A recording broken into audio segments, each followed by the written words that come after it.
गुरु भाई गुरु बहना, एक कथा सुनाने जा रही हूँ। कृपा करके कथा के ध्यान से सुनिएगा। ध्यान से सुनने से ज्ञान मिलता है। आधी अधूरा कथा नहीं सुनना चाहिए, क्योंकि शिव गुरु का अपमान होता है। पूरा कथा सुनने से कथा के रहस्य के बारे में पता चलता है और कथा समझ में भी आता है कि कथा में क्या बताया गया था। एक गांव में एक बूढ़ी माता रहती थी, जो एगो उनके बेटा था और बेटा के पोस पाल के जब बड़ा करी, पढ़ा लिखा के, तो जब बेटा सियान हो गया तो बेटा की शादी करी। तो जब बेटा की शादी करी तो बेटा जो है शादी करके फिर घर में माँ से बोला कि मम्मी मैं कमाने जा रहा हूँ बाहर, क्योंकि परिवार बढ़ गया तो घर में रह के तो काम नहीं चलेगा ना। खेती गृहस्थी में कितना हम कर लेंगे जिसके वजह से हम अपना घर खर्चा चलाएंगे, इसीलिए मैं बाहर जा रहा हूँ कमाने। तो वो बूढ़ी माता बोली कि ठीक है बेटा जाओ, और हम और बहू घर में अपना रहेंगे, जो थोड़ा बहुत खेती गृहस्थी अपना देख लेंगे। तो लड़का बोला ठीक है। बोल के लड़का चला गया कमाने, और जो बहू आई थी वो शिव की शिष्या थी, लेकिन जो बूढ़ी माता थी वो शिव की शिष्या नहीं थी। तो जो बहू आई थी वो शिव की शिष्या थी। तो बहू जो थी काम काज मनो सब घर का सारे काम करती थी, लेकिन जो भी वो काम करती थी बूढ़ी माता को पसंद नहीं आता था। उनको ये लगता था कि सही से नहीं कर रही है। घर का झाड़ू पोछा बर्तन कपड़ा लत्ता सब करती थी। बूढ़ी माता जो थी उनका सेवा भी करती थी।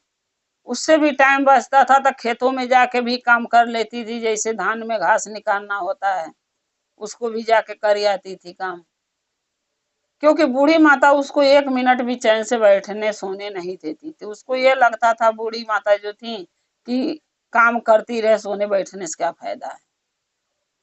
तो जो बहू थी वो भी यही सोचती थी कि चलो जितना भी हो सके कि मैं काम अच्छा करूं कि मेरी सास नाराज ना मुझसे हो। वो भी अपने मन में ही सोचती थी कि अच्छा से अच्छा काम करूं ताकि हमारे सास को कोई दिक्कत ना हो हमारे वजह से, कि आदमी तो मेरे बाहर चले गए। मेरी सास ये ने सोचा कि आदमी पति मेरा बेटा नहीं है तो मेरी बहू जो है मेरी इज्जत नहीं करती है, कदर नहीं करती है, सही से मुझे खाना पीना टाइम से नहीं देती है, सेवा सुविधा नहीं करती है। ये सोच के बहू भी अपना मन लगा के काम करती थी कि मुझे हमारे सास के तरफ से कोई शिकायत मुझे ना मिले। लेकिन करते करते जब कुछ दिन कमाते खाते बीता, तो उसी गांव में एक मंदिर था। गांव के थोड़े दूर पर जो सिवान है उस सिवान में एक मंदिर था। उस मंदिर में साल भर में एक बार शिव चर्चा होता था। तो जब वो साल में एक बार शिव चर्चा होता था 2 दिन खातिर, तो बहुत दूर दूर से गुरु भाई गुरु बहना, बड़े बड़े गुरु भाई गुरु बहना लोग वहां चर्चा के लिए आते थे। क्योंकि पर्ची छप जाती थी शिव चर्चा के लिए 1 महीना के पहले। वो पर्चा जगह जगह लोग बांट देते थे, लगा देते थे, तो पता चल जाता था कि इस गांव में इस तारीख को इस दिन को शिव चर्चा है। तो बहुत दूर दूर से लोग शिव चर्चा सुनने देखने और भजन गाने दया मांगने महादेव से आते थे, गुरु भाई गुरु बहना। तो जब ये बात ही बूढ़ी माता जो थी उनकी बहू के जब पता चला ये बात कि वो तो गांव के बाहर जो मंदिर है वहां शिव चर्चा होगा महादेव का, 2 दिन के लिए गुरु भाई गुरु बहना आ रहे हैं शिव चर्चा करने, कथा करने। तो बहू ने सास से बोला कि अम्मा अगर आप कहती तो मैं जाती चर्चा सुनने महादेव का, कल से चालू हो जाएगा। तो सास ने बोली कि क्या करेगी शिव चर्चा सुन के, शिव चर्चा से कौन सा तेरे को ज्ञान बुद्धि लेना है। अरे ज्ञान बुद्धि लेगी तो नहीं लेगी तो आखिर घर का काम ही करना है, खेतों में ही काम करना है, तो शिव चर्चा सुन के फायदा क्या है, कौन जरूरी है, शिव चर्चा सुन के क्या मिल जाएगा। तो ये बूढ़ी माता इसलिए बोली कि अगर बूढ़ी माता महादेव की शिष्या होती तो उनके पास भी कुछ ज्ञान होता। तो ये बातें अपनी बहू के नहीं बोलती, वो कभी मना नहीं करती, क्योंकि उनके पास वो शिव की शिष्यां नहीं थी, उनके पास ज्ञान नहीं था। इसीलिए ये बात जो अपनी बहू के उन्होंने बोला कि शिव चर्चा सुनने से क्या होगा, क्योंकि वो ये नहीं जानती थी शिव चर्चा सुनने से ही तो मुक्ति का प्राप्ति होगा, शिव चर्चा सुनने से ही तो ज्ञान मिलेगा। अच्छा बुरा क्या करने से अच्छा होता है, क्या करने से बुरा होता है, इस चीज का ही ज्ञान मिलता है शिव चर्चा में। तो वो उन्होंने मना कर दिया अपनी बहू के कि नहीं, तू शिव चर्चा सुनने नहीं जाएगी, चली जाएगी तो घर का काम कौन करेगा, खेतों में कौन जाएगा घास निकालने धान में से, इसलिए तू शिव चर्चा सुनने नहीं जाएगी। तो बहू नहीं गई। भाई सास मना कर दी तो बहू मान गई कि जब मना कर रही है तो मैं क्यों जाऊं। अब बहू क्या करी, घर में झाड़ू पोछा बर्तन कपड़ा लत्ता सब धो ली, खाना पीना बना ली, सास को खाना खिला दी, सास के गोड़ हाथ दबा दी।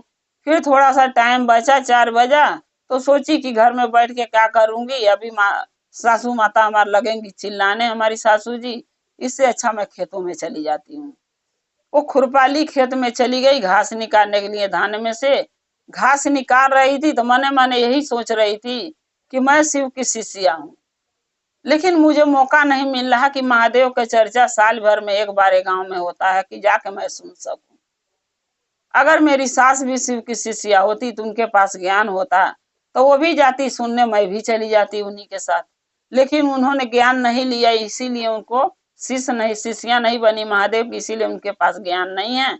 और हम जाना चाहते तो हमें भी मना कर रही हैं, मैं क्या करूं। ये बातें सोच के धान में से घास काट के खुरपी से निकाल रही थी और रो रही थी। तो महादेव और पार्वती भ्रमण के लिए निकले थे, भ्रमण करने जा रहे थे, तब पार्वती का नजर उस औरत पर यानी वो बूढ़ी माता के बहू पर पड़ गया खेत में। तो वो देखी तो वो उनको सुनाई दिया, रोआई।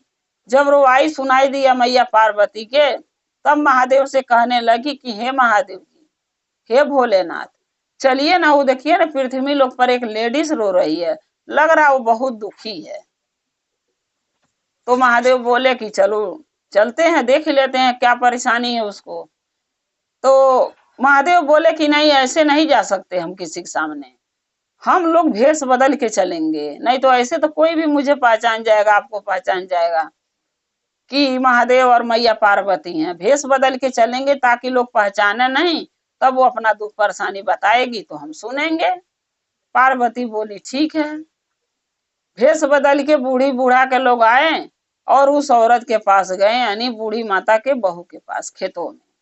जब गए तो उससे पार्वती मैया पूछी कि हे बेटी, तुम्हें क्या दिक्कत है, क्यों रो रही हो। तो वो बोली कि क्या बताऊं माता, मैं इसलिए रो रही हूं कि मेरे गांव में शिव चर्चा होने वाला है, कल से चालू होगा, और मैं अपनी सास से बोली हूँ कि मेरे शिव चर्चा सुनने जाने दो, चर्चा भजन करने जाने दो, महादेव से दया मांगने जाने दो। लेकिन मेरी सास ये बात को नहीं मान रही है, कह रही है नहीं, चर्चा सुन के भजन सुन के क्या करेगी, जो लोग सुनने जाते हैं वो कौन सा धन दौलत रुपया पैसा मिल गया उनको कि अमीर हो गए, करोड़पति बन गए, कि तू जाएगी धन दौलत लेने, क्या फायदा है जाके, महादेव के चर्चा सुनने से कुछ मिलता नहीं है और नहीं टाइम खराब होता है।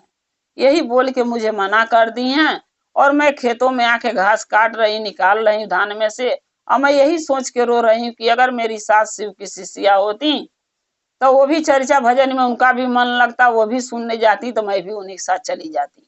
और मेरी सास शिव की शिष्या नहीं है, इसीलिए उनके पास ज्ञान नहीं है, और इसीलिए ना वो सुनने जाना चाहती हैं, चर्चा भजन देखने जाना सुनने जाना नहीं चाहती हैं, ना मुझे जाने देना चाहती हैं। मैं क्या करूं, मैं इसीलिए रो रही हूँ दुखी होके। तो महादेव बोले कि बस इतनी सी बात है। तो बोली हाँ बाबा, इतनी सी बात है, मैं चाहती हूँ कि मैं किसी भी तरीके महादेव का चर्चा सुनने जाऊं। बूढ़ा माता का पतो ही बोली।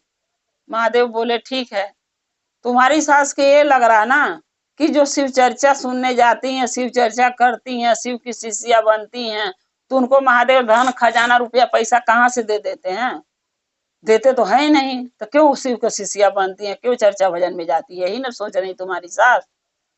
तो वो बोली बूढ़ा की बहू कि हाँ बाबा यही सोचती हैं वो, क्योंकि उनका सोच ये है कि अगर हम शिव चर्चा में जा रही, शिव से दया मांग रही हूँ, उनका भजन कर रही हूँ, उनका नमन कर रही हूँ, तो धन दौलत होना मिलना चाहिए, जो कि उनको लगता कि नहीं देते हो आप, महादेव नहीं देते हैं, इसलिए वो मना कर रही हैं। तो महादेव बोले ठीक है, ऐसा करता हूँ कि खूब धन दौलत मैं तुम्हें दे देता हूँ, तुम लेके घर जाओ, तुम्हारी सास जब धन दौलत की भूखी हैं, वो धन दौलत पाएंगी तो खुश हो जाएंगी, और खुश हो जाएंगी तब उनसे बोलना कि शिव चर्चा में मैं जाऊं अम्मा, तब वो जरूर बोलेंगे कि तुम जाओ। तो बूढ़ा के जो बहू थी बोली ठीक है बाबा, आप जैसे आप देखिए कि हम कैसे शिव चर्चा में अपने सास के मना के जा सकते हैं, जि, जिस भी चीज से मेरी सास खुश हो के हमें भेजना शिव चर्चा में, वो काम आप कर दीजिए, उचित दे दीजिए। महादेव बोले ठीक है। महादेव क्या किए, रुपया पैसा धन दौलत हीरे जवाहरात खूब दे दिए, और एक चुन्नी जो ओढ़ के गई थी, बोले इसी में बांध ले बेटी।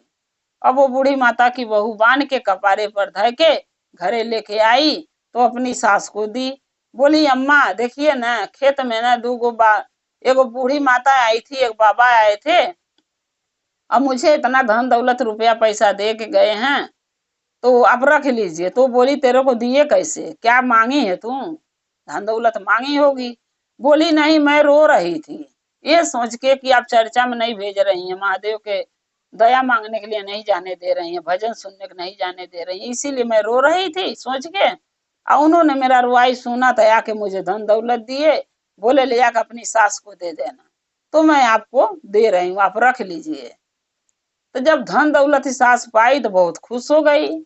जब खुश हो गई तब वही पर वो बोली बहू कि अम्मा क्या मैं शिव चर्चा में जा सकती हूँ, तो बोली कि हाँ अब तू चली जा शिव चर्चा में, कोई बात नहीं, तू जा सकती है। सास बोली बहू के जा सकती है, तो बहू तो बड़ी खुश हुई। फिर बहू बोली कि ये अम्मा अगर हम शिव चर्चा में चले जाए तो घर का काम कैसे होगा, खाना पीना कैसे बनेगा, आप खाएंगी कहाँ से, और खेतों में काम करने कौन जाएगा।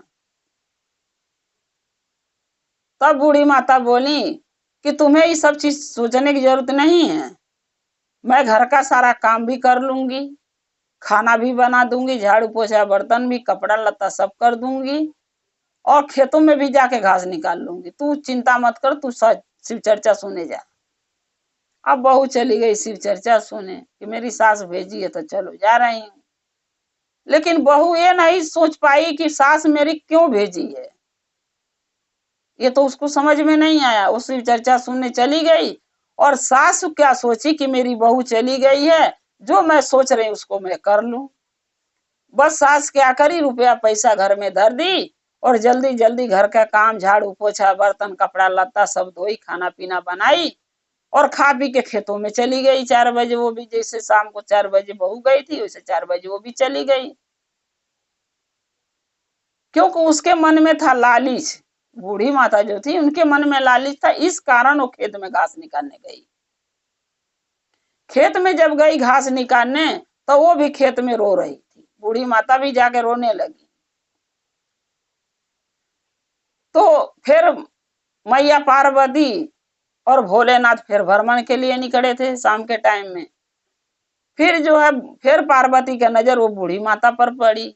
फिर पार्वती महादेव से लगी कहने की हे भोलेनाथ, फिर रूप भैंस बदलने का टाइम आ गया। भोलेनाथ बोले नहीं महादेव की क्यों, तो देखिए ना, जिस खेत में वो लेडीज उस दिन रो रही थी, उसी खेत में आज एक बूढ़ी माता रो रही है।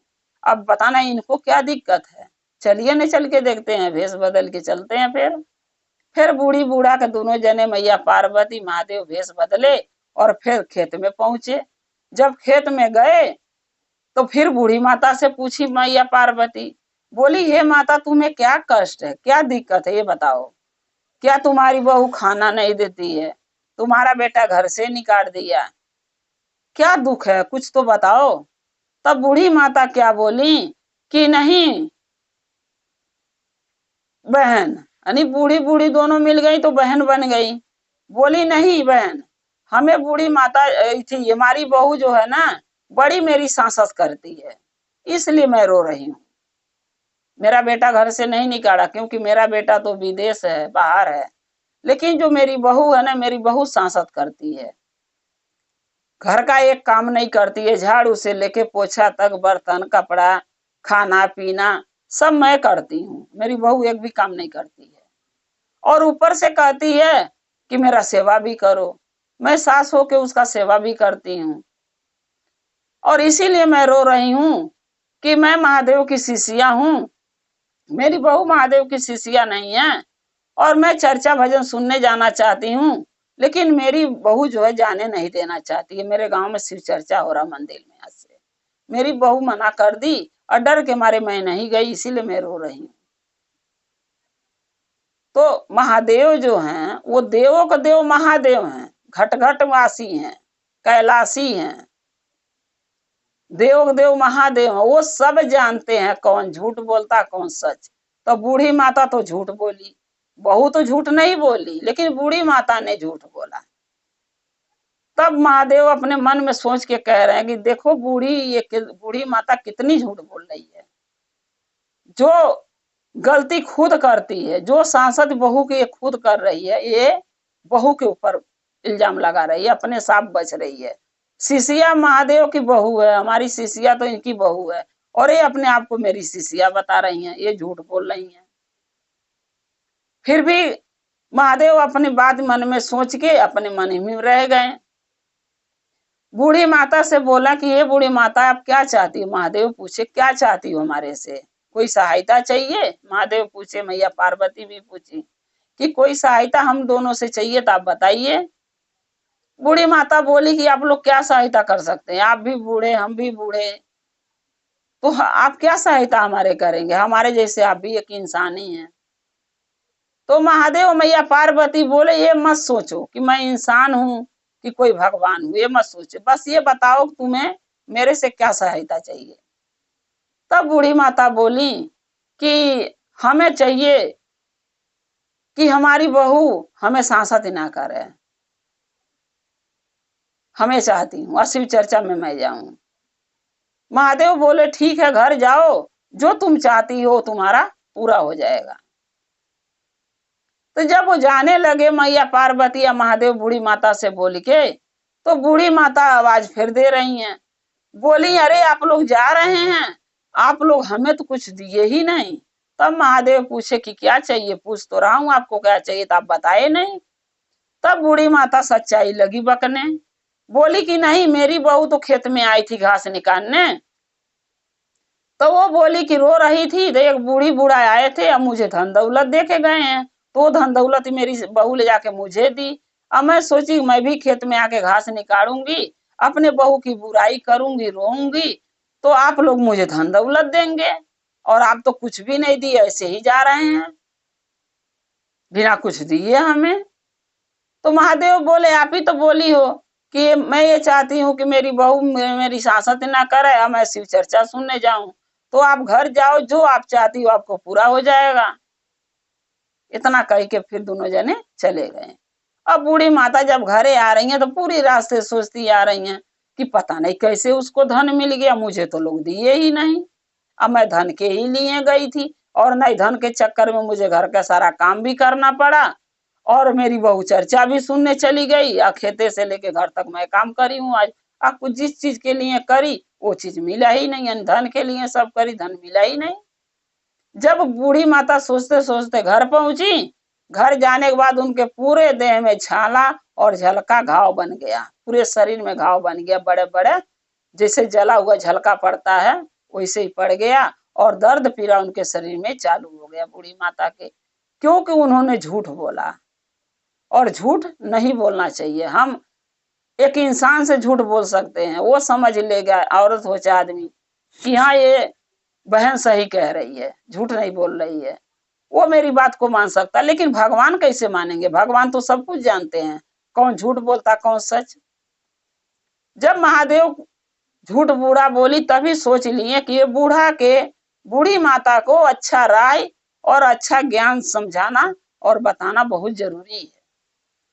तब जब उनके देह में झलका पड़ गया, घर गई, छपटियाने लगी, रोने लगी, चिल्लाने लगी, उसके बाद कुछ देर के बाद बहू जब चर्चा विराम हो गया, वहां से सुन के आई, तब घरे देख रही है कि उसकी सास चिल्ला रही है, रो रही है, छपटिया रही है और पूरे देह में घाव बन गया, झलका पड़ गया है।